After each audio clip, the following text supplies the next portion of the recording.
আলাইকুম, আমার নাম মোহাম্মদ অলিউল্লাহ। আমি দেশবাসীর কাছে সবার কাছে অনুরোধ জানাচ্ছি, যদি আমি কিছু ভুল বলে থাকি আপনারা আমাকে নিয়ন্ত্রণ করবেন। বাংলাদেশের সেনাবাহিনী, বাংলাদেশের পুলিশ, বাংলাদেশের আর্মি যাই হোক না কেন, 5 আগস্টের আগে পরে মিস্টার ওয়াকারুজ্জামান কথা মতো আমার গাড়ির উপর দিয়ে আর্মির ট্রাক তুলে দেওয়া হয়। অনেক দিন আগের কথা, এটা আবার নতুন করে তুলে ধরলাম। কী জন্য? আমার ক্ষতিপূরণ লাগবে। টাকা তো কেউর বাপের টাকা আমি নষ্ট করিনি। আর ওই মিস্টার ওয়াকারুজ্জামানের মতো তো আমার সরকারি টাকা না, আমার টাকার হিসেব আছে। যেহেতু আমার টাকার হিসেব আছে, আমার হিসেব করে চলতে হয়, সেহেতু মিস্টার ওয়াকারুজ্জামানের আমার টাকা আমাকে ফেরত দিতে হবে। এর আগে অনেক ভিডিও বানাই ছাড়িয়েছিলাম, কেস করতে গেছিলাম থানায় মিস্টার ওয়াকারুজ্জামানের বিরুদ্ধে। মিস্টার ওয়াকারুজ্জামানের বিরুদ্ধে কেস নেয় নাই, সে সব ভিডিও আমার ফেসবুকে ছাড়া আছে। আমি সব সাংবাদিকদেরকে ডাকছিলাম, রিকোয়েস্ট করছিলাম যে আপনারা আসেন, আমরা একসাথে বসি। তাদের কেউ আসে না। কি জন্য? সব নিউজ রিপোর্টাররা বলতেছে সেনাবাহিনী তোমার গাড়ি খেয়ে দিয়েছে, সেনাবাহিনী ক্ষতিপূরণ দেবে না। এই জন্যেই সেনাবাহিনী ওই সেনাবাহিনী নিউজ রিপোর্টারকে নাকি সেনাবাহিনী কন্ট্রোল করতেছে। কোনো রিপোর্টার আসলো না, কোনো সাংবাদিক আসলো না। ঠিক আছে, আমি নিজে নিজে ভিডিও করে নিজে থানায় পর্যন্ত গেলাম, কোর্টে পর্যন্ত গেলাম, কোনো জায়গায় কেস দিল না। এগুলো তো ভিডিও করা আছে, তাই না? এগুলো আমার অতীতে যত ভিডিও আছে ছাড়া এ পর্যন্ত 2020-তে করোনার আরম্ভ করে এ পর্যন্ত ও রিসার্চ করলে পর সব পাই যাচ্ছি। আমার গাড়ির পিছনে ছিল 50 লাখ টাকা। যে সময় ট্রাক, আর্মির ট্রাক আমার গাড়ি মেরে দিয়ে চলে গেল, চলে যাওয়ার পরে আমি আর্মির গাড়ির পিছনে চলে গেলাম। যাওয়ার পরে মনে করেন কি আমার তো হাত পার অবস্থা খারাপ, হাসপাতালে নিয়ে যাওয়ার অবস্থা। আমি তারপর ওই অবস্থা আর্মি গাড়ির পিছনে যাওয়ার চেষ্টা করতেছি। এই পাশ থেকে আবার ওই আর্মি ফোন দিয়েছে পুলিশে। এটা হচ্ছে মানিকগঞ্জের আগে কিছু উতুলি ফাঁড়ি, ওই যে ওদের ফোন দিয়ে কয়ে দিয়েছে।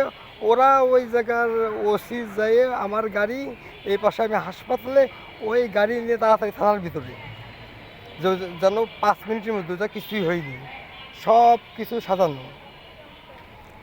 এটা করতে হলো কী জন্যে?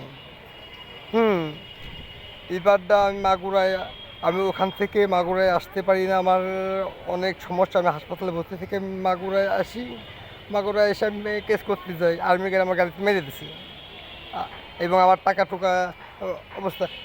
কী অবস্থা? থানায় কেস নেয় না, যে না এই কেস হবে না, এই কেস উপর মহলেতে মানা আছে। আমি ভিডিও টিডিও করি, থানায় কেস নেয় না। কোর্টে যায়, কোর্টে কেস নেয় না।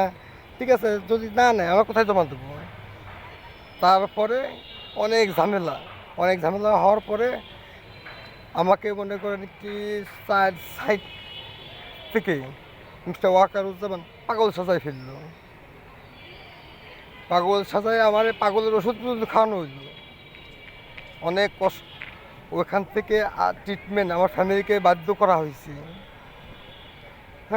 ভয় ভীতি দেখায় আমাকে মনে করেন কি হেটামেস করে, একটা রোগ আছে হেপাটাইটিস, ওইটা করে।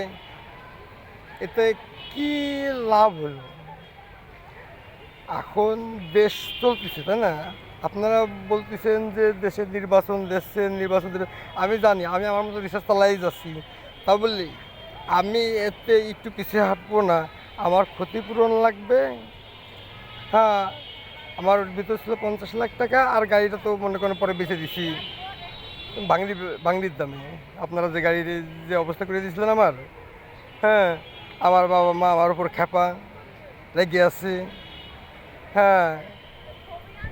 আপনাদের জন্য অনেক কিছু উলটপালট হয়ে গেছে জীবনের। তারপরে মনে করেন কি এখন সব কথার শেষ কথা একটাই, বাংলাদেশ সেনাবাহিনী 1971-এর আগের থেকে এ পর্যন্ত, ঠিক আছে, সেনাবাহিনী বাংলাদেশের জন্য কোনো কিছু করিনি। জনগণ সেনাবাহিনীর ভালোবাসে, কি যদি মার খার বই কি জন্য এক এক সময় সেনাবাহিনী এক এক জায়গায় রেড ফ্লাই মানুষের গরম ধুলাই দেয়, ওই ভয়ে মানুষ সেনাবাহিনীর বিরুদ্ধে কথা কয় না। আমি কবার না তা না, আমার ক্ষতিপূরণ লাগবে। ওই সেনাবাহিনী নোটিশ চল মিস্টার ওয়াকারুজ্জামান তো মাইরে চুদি আমি অলিবুল্লাহ, আমি যদি বাইসে থাকি এরকম তো গালাগালি সারা জীবন শুনতে হবি, না হলে নোটিশ চল তোর আমার ক্ষতিপূরণ দিয়ে যেতে হবি, না আমার একটা কিছু করতে হবি। কুত্তার বাচ্চা তুই, ওই জায়গায় বসে বসে আমি আমেরিকা থেকে পড়াশোনা করে আইছি, তুই আমার চিনলি নে জানলি নে? মাগুরা কলেজের ভিতরে আমি এখন কাজ চলতেছে তাই আইছিলাম, তুই আমার চিনলি নে জানলি নে? আর তুই মিস্টার ওয়াকারুজ্জামান হয়ে তুই আমার এত বড় বড় ক্ষতি করে ফেলে দিলি, দেশের ক্ষতি করে ফেলে দিলি। দেশের ক্ষতি মানে আমার ক্ষতি। আমার তো দেশ আমার, দেশ আমার তো আমার। কি জন্য দেশে যদি আলুর কেজি হয়ে যায় 5,000 টাকা, তা আমার ডিফেক্ট হবে না? অবশ্যই হবে। আমি আলু কিনে খেতে পারবো না, এগুলো বুঝতে হবে, ঠিক আছে? হ্যাঁ, এখন যেহেতু বাংলাদেশে আর্মি প্রধান আর পুলিশ প্রধান এই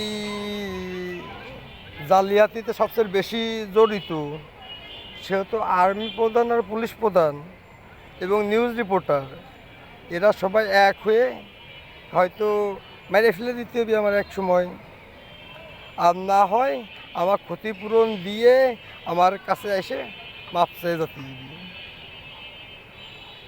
হ্যাঁ, তাছাড়া এরকম চলতেই থাকবে আর্মি প্রধান পুলিশ প্রধানের বিরুদ্ধে। কি জন্য ওরা দেশের তো যা মেরে মেরে বিদেশে পাচার করেছে এবং যেভাবে যে সরকার যে সব বইছে সে সরকারের ওয়ে ওরা গোলামি করেছে, ঠিক আছে? এটা মনে করেন কি জনগণের গোলামি করিনি, এটা মনে করেন কি হিস্টোরিতে repeat and repeat, history repeat and repeat. Bangladesh সেনাবাহিনী যে ক্ষমতা দেখাইছে সরকারের পক্ষ হয়ে, জনগণের পক্ষ হয়ে না, এটা জনগণ জানে, এটা অজানা কিছুই না, ঠিক আছে? এবং এই আর্মি আপনাকে আমরা রিসার্চ করে পাইছি হচ্ছে আপনাকে 3,30,000 না কত আর্মি আছে, 3,30,000ই ধরেন। আমরা জনসংখ্যা আছি 14 কোটি, তাতে আমার ভালোবাসার লোক আছে মনে করেন 1 কোটি। 14 কোটি আমি কব না, আমার যেগুলো আছে আমি ওইটাই কব। আপনারা কেউ কেউ জানেন, কেউ কেউ জানেন না। 1 কোটি আমার ভালোবাসার লোক আছে। ওই 1 কোটিতে আছে 10 লাখ আমার জন্য জান দেবে যখন তখন, আমি বললে পরে ঝাঁপাই পড়বে, ঠিক আছে? আমাকে ভালোবাসে, এটা বিভিন্ন জায়গা থেকে সাড়া ফেলিছে, বিভিন্নভাবে আমাকে প্রস্তাব জানাইছে। তা ওরা সবাই বলতেছে যে ভাই, বলি ভাই আপনি বাংলাদেশ সেনাবাহিনীর কথা বলছেন, আমরা এক রাত্রে সেনাবাহিনী ধ্বংস করে দিচ্ছি। ছোটো ছোটো পলিথিনের ভিতরে পেট্রোল দেবো, পেট্রোল দিয়ে সেনাবাহিনীর গাড়ির ভিতর দিয়ে দেবো, সেনাবাহিনীর পুরো গাড়ির ভিতরে আগুন নিয়ে যাবি, সবাই আগুন নিবেতে নিবেতে সেনাবাহিনীরা নামবি, আর আমরা ধরে এই মাই পিস্তল কারিনে গুলি ডাইরেক্ট। আমি বললাম কি না, দরকার নাই এইসব করলে পরে আবার ঝামেলা হবে, কত মার বুক খালি হবে তার হিসেব নাই। আমরা এভাবে করবো কি জন্য? ওই ঘুষ দিয়ে ঢুকছে অনেক আর্মি, ওরাও তো বাঙালি। এখন উপর মহলের কয়েকটা অফিসার হয়তো খারাপ, তারই জন্য যে আমরা নতুন আর্মি গঠন করে ফেলবো, তোমাকে 10 লাখ নিয়ে আর ওই আর্মি বাদ দিয়ে দেবো আর ওকে সব মেরে ফেলবো, তা তো দরকার নাই। দেশের ভিতরে কোনো হয়ে আল্লাহর দরকার নাই, নিরিবিলি থাকো, ঠিক আছে? দেশ একদিন সঠিকভাবে চলবে। এবং এই যে ওয়াকারুজ্জামান, ওরও সঠিক হয়ে যেতে হবে, আর যে পুলিশ প্রধান ওরও সঠিক হয়ে যেতে হবে। তা বলে সব কথা শেষ কথা, আমার টাকা কই? আমার গাড়িতে যে আমার টাকা নিয়ে এলো মিস্টার ওয়াকারুজ্জামান, টাকা এখন আমাকে সামনে দেখা হবে না, যেসব বলতে সামনে দেখা হবে না, কথা হবে না, সব দেখা হলে পর কথা হলে পর যদি সব ঠিক মতো চলে তাহলে তো আলহামদুলিল্লাহ। আমি সব দেখবার না, ফাইলও চেক করবার না এক সময়। মিস্টার ওয়াকারুজ্জামান, বুঝতে পারছেন? এগুলো সব ফাইল সিস্টেম করতে হবে, ইন্টারনেটে পাওয়া যাবে, লেটেস্ট যুগ, বোঝেন না?